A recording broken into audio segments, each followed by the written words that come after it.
Golf Central on YouTube, brought to you by the Chrome Soft Golf Ball from Callaway. Hello, I'm Anna Jackson, and this is your Golf Central update. Well, one of the big names teeing off late tonight is Collin Morikawa, so let's take a look at his record at the Zozo Championship. He's played in the previous 3 tournaments, and his best finish coming last year when he tied for 7th. So let's hear from Collin as he prepares for the Zozo. It'd be huge. I think there's a lot to talk about when you talk about the Zozo Championship. You know, you look at the 2 times it's been played in Japan. You obviously have Tiger that won in 19 and Hideki that won last year. It's provided great winners, and it shows that this course, you know, is kind of makes great players hopefully rise to the top, and hopefully, you know, we're on this week and figuring some things out. You know, winning outside the U.S., winning at a, you know, strong field, a great event. To start off the fall, there's a lot that kind of tops on that you can look at that, but you know, you can't really look at that until it happens, and we got a lot of work in front of us. And you've been to Japan a number of times. I believe this is your 6th time here. Yep. You were here for the Olympics. You've been to this course 2 times.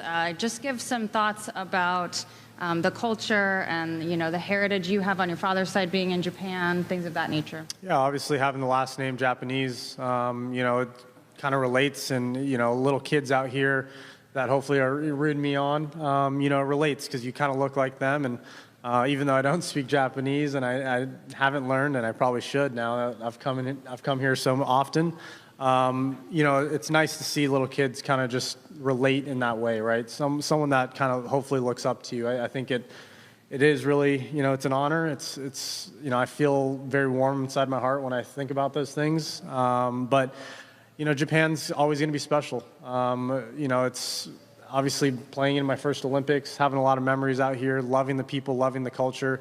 I think everything that goes on out here, you know, I just enjoy the week, and I wish I could stay longer, but obviously we got more tournaments and things going on. Yeah, I think you look at Japanese golf, it's getting very, very strong. I mean, you look at, you know, I've gotten to know a little bit about Keita Nakajima, and obviously him, I think he was holding the record for world #1 amateur, right, for the longest period of time.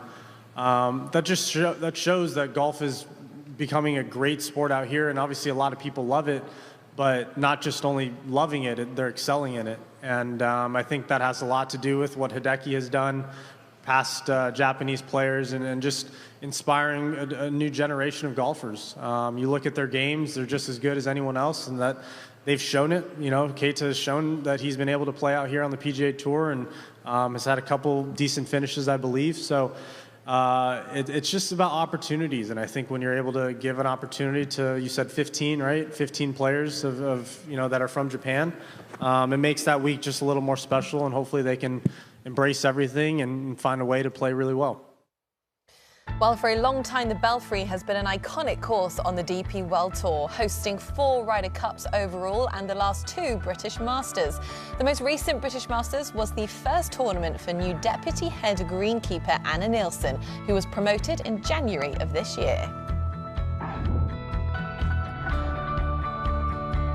So pleased to welcome in Anna Nilsson. It's so good to see you, because this series is all about showcasing all the different opportunities there are for women in the golf industry, and you are such a perfect example of that. Anna, tell us a little bit about your journey to this point. No, thank you. My journey, wow, it's, well, I was going to be a solicitor, but obviously I didn't like to be stuck indoors.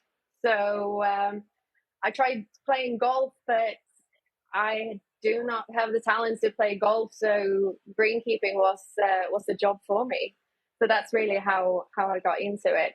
I became a greenkeeper just to spend all my days outdoors on a golf course. And you clearly had such a natural passion and talent for it, because this is the first time a woman has managed such a world-renowned course, an iconic 4-time Ryder Cup venue, host of the British Masters this year for the 5th time. What are the key areas of your job that allow this course to remain at such a high championship level? It's a great team. It's a great team effort, and I'm a very, very small part of it, really. I mean, we have Angus and Wade, who are the true bosses of the course. I just support them, and I support our guys. So it's a team effort. It's not down to me at all, really. Well, you're a very busy woman, and of course you're pretty much doing this in what is still a bit of a man's world out there as well. But looking sort of at your history, you honed your craft in Sweden, you came over to the Belfry, but you still travel across Europe. I mean, recently you were rolling the greens out at next year's Ryder Cup venue, Marco Simone in Rome. Tell us a little bit about the course and your responsibilities there.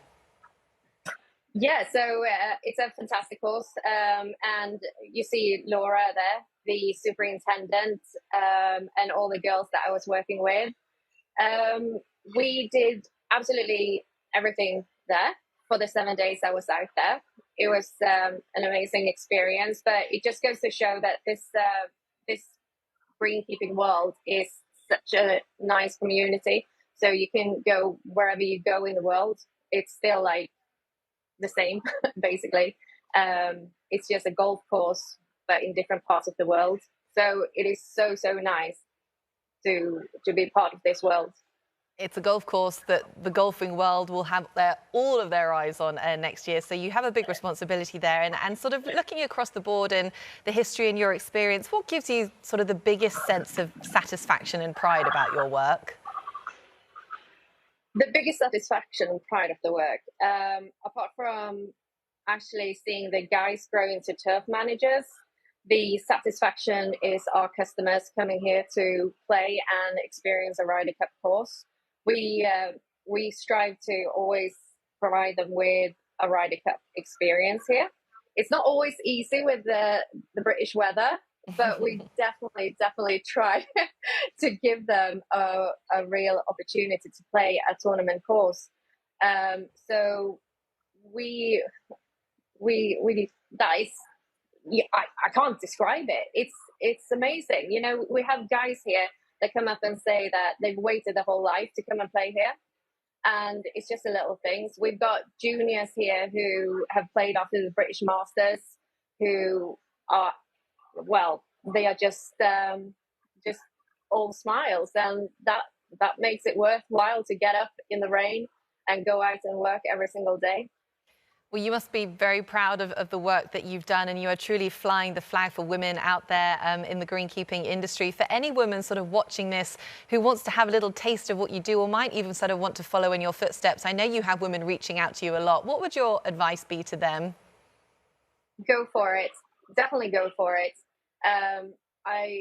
There is nothing in this job a woman can't do, and the turf does not care if you're a man or a woman. So it's non-judgmental, and it's such a freeing experience to go out there and handle all these different machinery. And I mean, I don't know if I'm very lucky to be here at the Belfry, who are very forward thinking, but I've never ever felt less because I'm a woman, and I don't have a free ride because I'm a woman as well. It's all work merit. So I think they are very forward thinking. So definitely find a place like the Belfry if you want to start out in greenkeeping. Yeah, and that's such an important message for any woman trying to break into the golf industry across the board. Anna, thank you so much for your time. It's fascinating hearing what you do, and we're looking forward to focusing on your progress going ahead. Thank you. Thank you for having me.